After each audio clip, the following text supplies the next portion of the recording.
TV, they've used broad circulation, they've been doing it so long. You know, you can't just focus on little tiny magazines, you gotta think big. And then we have a summary of some kind. And we can define goals if we want to. So that's the front end of our basic presentation. Now, when it comes to relating PC World, you know, what is it unique about PC World that will move more product off the shelves than PC Magazine, PC Computing Light, or the others? It's that we are absolutely the only computer magazine out there specifically designed to meet the unique information needs of one audience, PC proficient managers.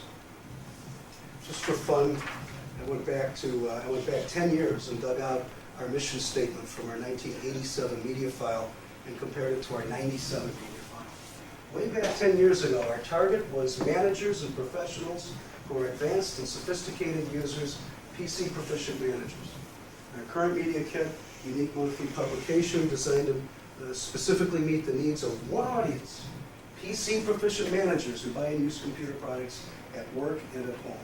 Now, this is important. We have had a very consistent focus over a long period of time to attract leadership from a group that I have wonderful research says is getting more important. PC computing's been all over the block that whole time. Windows Sources has been all over the block, right? And we've got some other goodies against PC Magazine we'll talk about later. But this isn't here by accident. It's important for the market to know that we've had this position for a long time and really own it. Now, ours is a paid circulation magazine, as we talked before. We can't get the call card back and, oh, this guy's a manager, I'm going to send him my magazine. Oh, not a manager, can't give him the magazine. In our business, it's like going fishing. Use the right bait, you get the right kind of fish.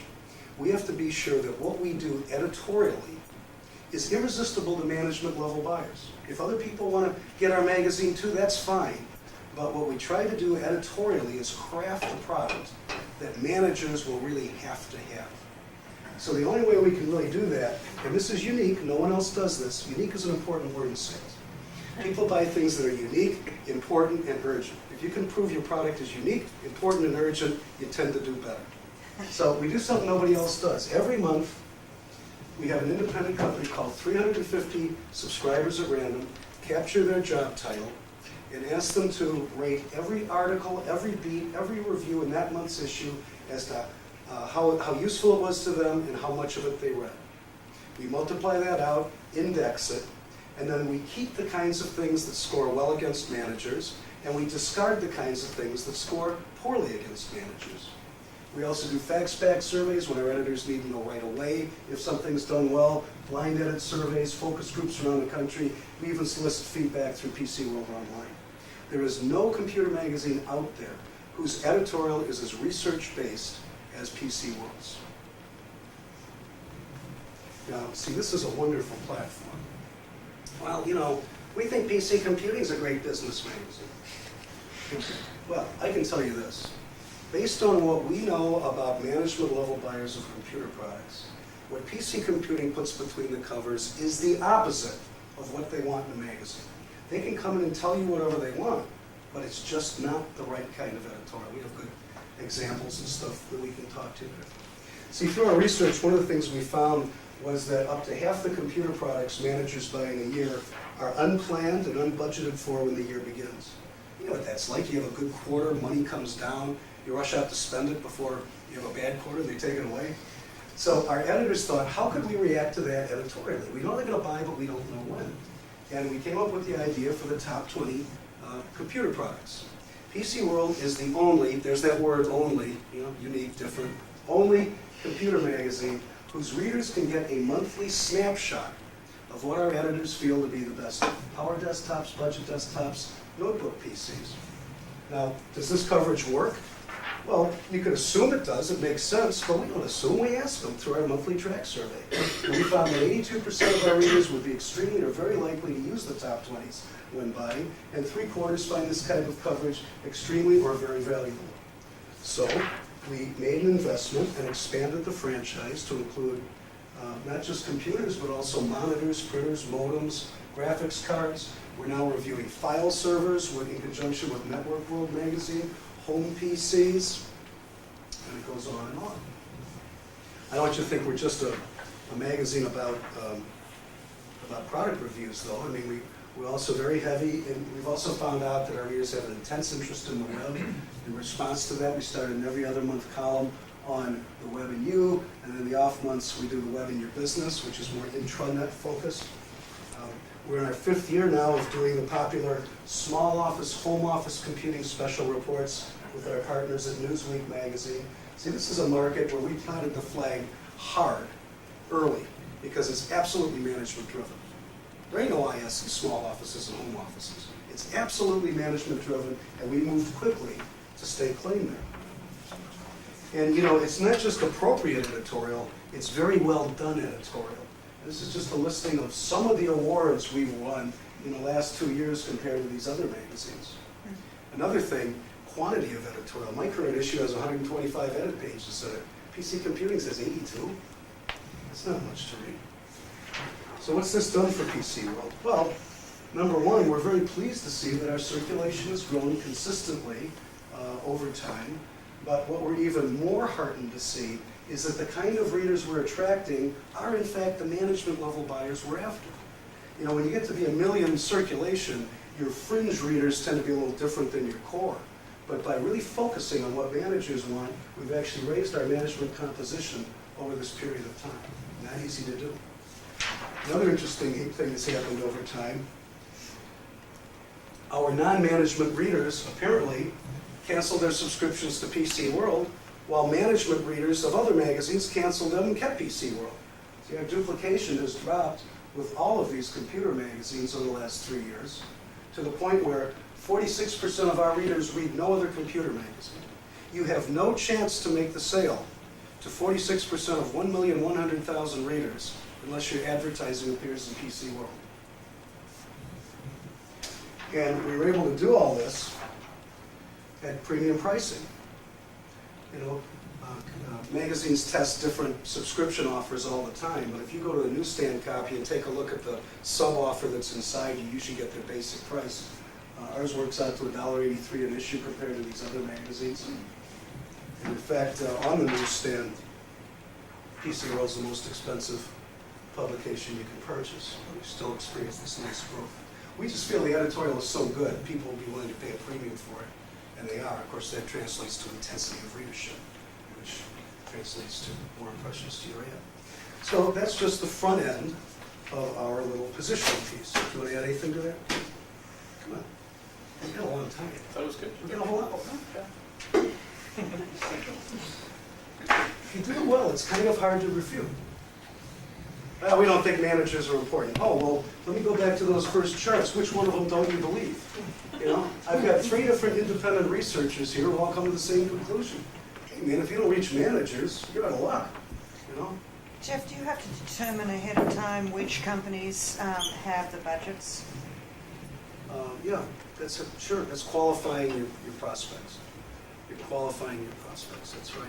There's a lot of work that goes before you actually go out and do a presentation.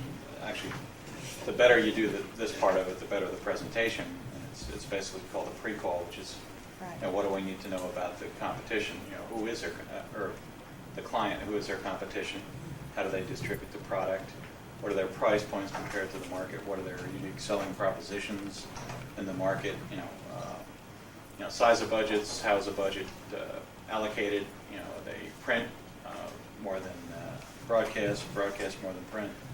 I mean, even down to the strategies and psychologies of the people who run the companies.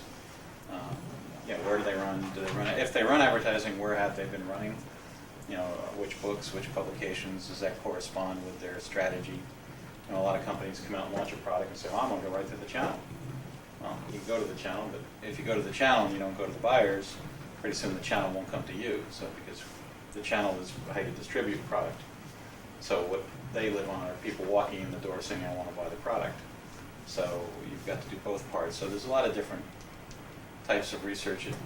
It's very simplistic for a lot of in-depth work that you need to call. You need to find out who the agency is, who at the agency you have to talk to, who makes a decision at the client. You have to fill out credit applications before we accept them. Sometimes we take ads from people that have no budget. That's called bad debt. Right. So there's a fair amount of And if you do all that right, then putting together these presentations are very simple. And we used to sit and go through the ads in the book and actually go around the table saying, okay, based on this ad, what can you tell me about, what would you think the philosophy of this company is? And if you do, if you've done enough of the pre-calls, you can basically get it pretty much every time. So. And you know Yes, how much Rich? money they can spend. Jeff, Pretty much, yeah. with Sam and Rich coming from Ziff, how does Ziff sell against PC World? How do they pitch PC Mag and PCC against PC World? They used to be very, very good competitors. They talk about themselves, what they do right, tout their awards, tout the research numbers that say they did well.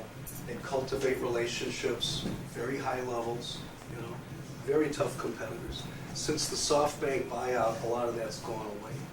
And it's down a lot to price promotions. We're cheaper than PC World. PC computing, we get enough reports of this that I believe it's true. They basically walk into a call and trash PC World for a half an hour and leave. I mean, they attack our research, they attack our circulation, they attack our editorial. It's really pretty nasty out there right now. It's not like it used to be.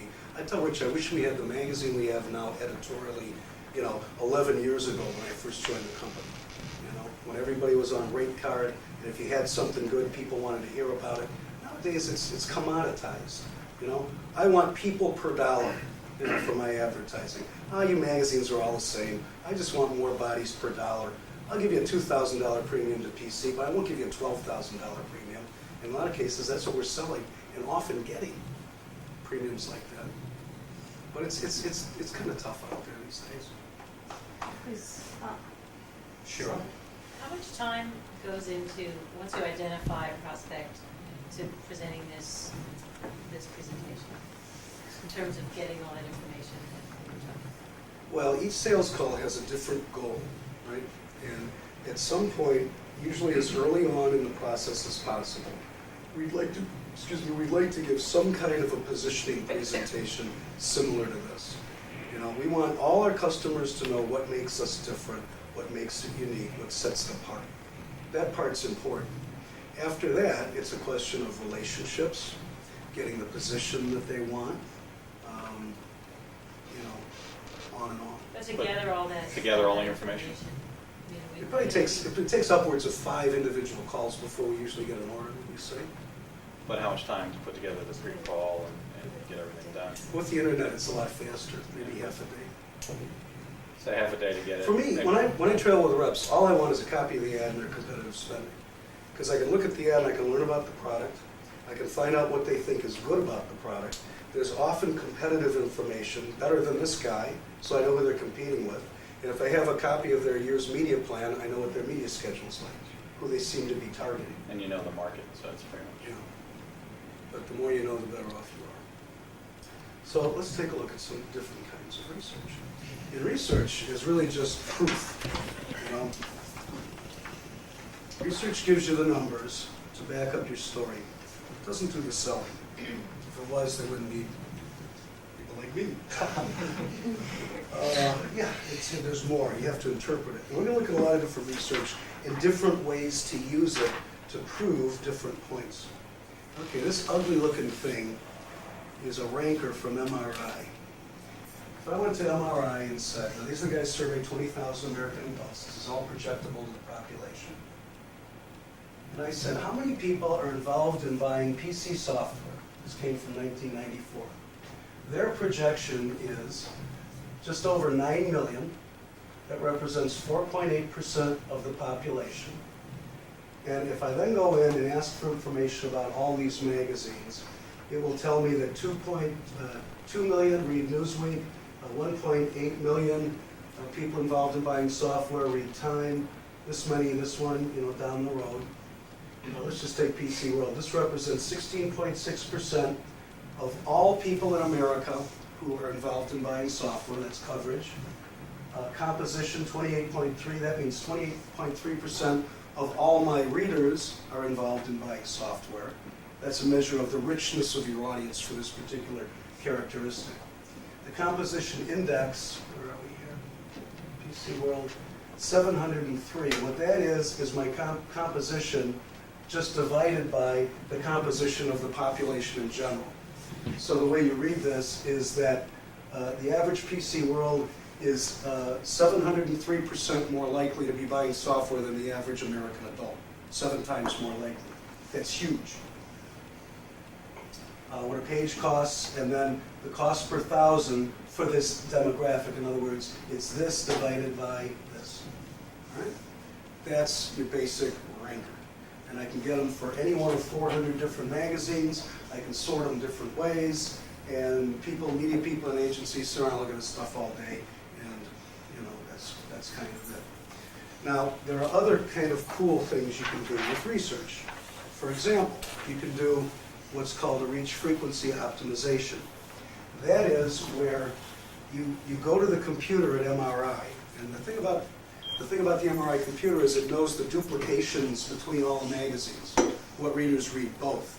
And you can say, listen computer, I'm going to give you $500,000, and I want you to tell me what the best media plan for reaching people who bought company PCs in the last 12 months is among these 4 magazines. Right? Now, these are the 4 I'm considering. This is how much I got to spend. You tell me how I should allocate it. And the computer goes in and figures it out. And in this case, it said you should run 6 in World, 6 in Mag, 1 in Computing, 1 in Byte for the optimal program. That would give you this much reach, 1.594 billion. That represents 26.75% of every American adult who bought a company PC in the last year. Gross rating points are reach times frequency, I believe. It's been a while since I played with one of these. Yeah, you reach 26.75%, an average of 5.64 times. See? So there's just another example of games you can play with syndicated research. Sometimes, if your number is as high as you want, you try this, maybe it looks better. You know? So you have to play around with it. But now, when we go in the field, we don't show this nasty, dirty-looking stuff. Sometimes we do, but not often. We show slick, colorful research like this. Now this one came from Simmons Study of Media and Markets, SMRB. This is a competitor to MRI, and their methodology is very similar. It used to be different. They used to actually hold up actual magazines and ask how many have you read in the past year. But the trouble with that was they could only measure 120 because the poor researchers walking in with all these magazines, you know, couldn't do 400. But now they're using logos too, so they're very competitive. But, you know, hey, great, you know, they measure our audience as actually slightly larger than PC Magazine, a lot larger than PC Computing. Our management audience is larger, but we did something kind of clever. We took a look at managers who said that they read 3 out of 4 or 4 out of 4 of the last issues. And we've called them loyal readers. 61% of our management readers said, yeah, I read 3 out of 4, 4 out of 4. Only 46% of mags did. Only 46% of computers did. It's just another way you can sort of cut the data to make a different point. Right? Pretty sneaky, huh?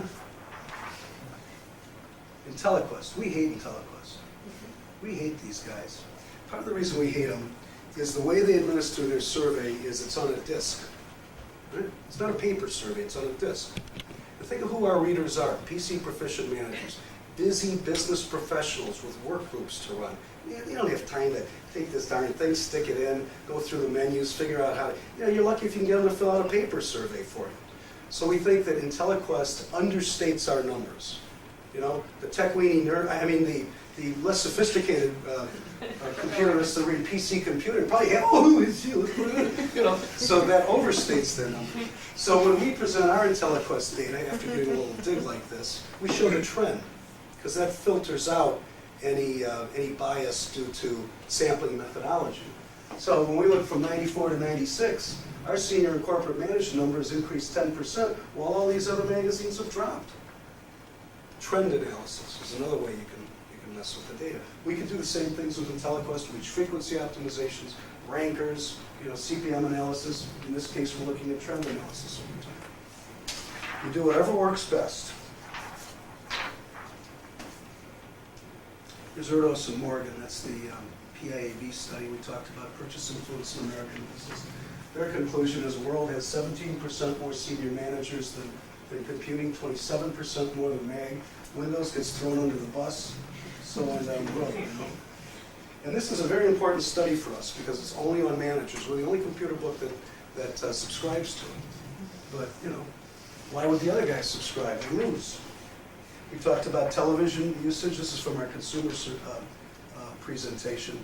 We talked about high-income people, high demographic people tend to be light TV viewers. Here's a way to illustrate it. This is from MRI, and it shows the index of, I think, the managers who buy the computer products is the base. And it shows how likely they are to be heavy magazine readers, heavy TV viewers, or heavy primetime TV viewers. Heavy or extremely heavy, I should say, those two quantiles. And they're 150% as likely as the average American adult to be a heavy or extremely heavy magazine reader, but only 4/10 as likely to be a heavy or extremely heavy television viewer. Right? You know, so Microsoft's got, you know, Start Me Up and all of this kind of thing, and they can do that. They just shouldn't do it without doing this too. Then when you drill into it and see what kinds of magazines they read, here's the index for computer magazines. Again, the need to know is so high among computer users that they just devour computer magazines. So it's just another way to use research. We're looking at indexes here. Right? Why? What's so funny? Do you have any more on the other end? We can't see. I think the slide projector's Oh, on. it is.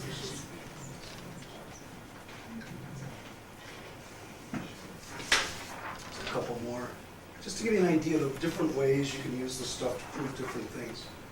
This comes from, what, MRI again. In this case, I wanted to attack the intensity of readership in Business Week, Forbes, Fortune, and Inc. You know, I don't care how big their audience is, I don't care how influential their audience is. If they don't see your ad, they're not going to buy it, right? So I think it's interesting, first of all, that our reach among managers is larger than any of these magazines. But look how much more time they spend with an average issue of PC World than they do with these other magazines. Look how much more likely they are to pick it up 3 or more times than these other magazines. Average page exposures is a measure of how many pages are actually seen in a typical issue. And the fact that ours is 1.4 means they read it like twice. The average page is seen 1.4 times. Interest in advertising, very high, and percent taking action on the advertising, very high, because of our how to buy editorial format. Right? So here's a way you can attack reader intensity. One more trend analysis. This is from the Simmons CompPro study over computer professionals. See, there's a whole class of advertisers out there that think the answer to every marketing question is more frequency in the IS-specific news weeklies. Now, aside from the fact that we publish most of them, we attack that, okay? And the fact is, we actually have more IS readership at PC World than the weeklies do. It's okay to run some ads in the weeklies, but before you overspend in the weeklies, you should know, number one, that among senior IS serving on their company's executive committee, this is the high end, this is a board of directors type thing. PC World represents the second largest market of such people available for you, far more than any of these other computer magazines. But look at the growth year to year. A 75% increase in an era when magazines like PC Computing are actually dropping. Why would that be? We go back to our careful attention to editorial, top 20s, top 10s. IS needs to know news, sure, but once in a while they got to buy product. Comes time for that, they pick up PC World. Here's the proof. Is there a reason why there's no other worlds on there? Yeah, I'd appreciate if they not use me and things they beat me on, and I don't use them. It's just sort of professional courtesy. But if it comes down to it, I will. If it's me or InfoWorld, sure, they do the same. Me on their board. Here's another thing. Here's the deep secret of IS. All right? IS is not a difficult media target. IS is an easy media target. They read everything. You can't put together a media plan that excludes IS. Intelliquist says the average IS professional reads 3 computer magazines a month. CompPro puts it more at 4. The PC proficient managers are very selective of what they read. Only 1.1 computer magazine. These guys are easy to reach. these are the ones that you really have to be careful in your media selection. One last one here. Okay, Mr. Edman, we believe you, we think you're right. So we're using the IS weeklies to reach IS managers, and we're using the business magazines to reach business managers. So we've influenced the collaborative nature of buying, both ends of it. Well, let me tell you, if you ran an ad in Business Week plus an ad in Information Reach, and your goal was professional managerial and/or IS, you would actually reach less of those people than a single ad in PC World. You'd pay about twice as much per thousand. If you were to run one page in Fortune and one page in PC Week, you would again reach less of these people and again pay a premium for them. And now if you slice it involved with network purchasing, I think I did this for Novell. Right? Our advantage isn't quite as wide. We get nipped a little bit here, but the CPM is certainly attractive. A single ad buy in PC World will do a better job reaching IS and management than a single ad in an IS book and a single ad in a management book. Right? Any questions about that? These are just, now this, the numbers alone, don't do it, you know. I mean, you see this looks very persuasive. They got ways to cut it, they got ways to, you know, move it around. Any media schedule can be justified. Again, relationships. Any thoughts about research that you'd like to add? No, just one of the philosophies that we have, I think, in all the departments is very simple. When you go to sleep at night, you want to make sure that you're not going to be kept awake by worrying about anything that you put out to the public, any publisher statement, any ad sales presentation, any research. So we've operated now for about, well, as long as I've been here, under the philosophy that whatever we do is going to be honest, and whatever we show is going to be honest. So when the competition goes in and says, what about this, what about that, for the past 7 years, every time they've tried to do something that unsettles or disproves something we've said, they've never been able to do it. Because they can't. Everything we put out there is pretty true, is very true, actually. So that kind of works better. So anyway, that's, research is really just a measure of what you do in a lot of different areas. As Jeff said, the research that talks about the editorial or the readership of the book is a combination of, you know, the right bait, which is the right edit, but it's also, you know, the right fishing pond, which is the right circulation. That's right. So it's really a mix of both of those, and you know, the book, because of what we've done over the past 6 or 7 years, is very solid, extremely solid. And Weird. Okay. We're totally the high road publisher, don't you think? Based on Well, what's happening out there, we're well, totally the high road publisher. Everything we talk about can be proved, it's all documented. We use third-party independent research as much as we can, you know? And we spend our sales calls talking about what's unique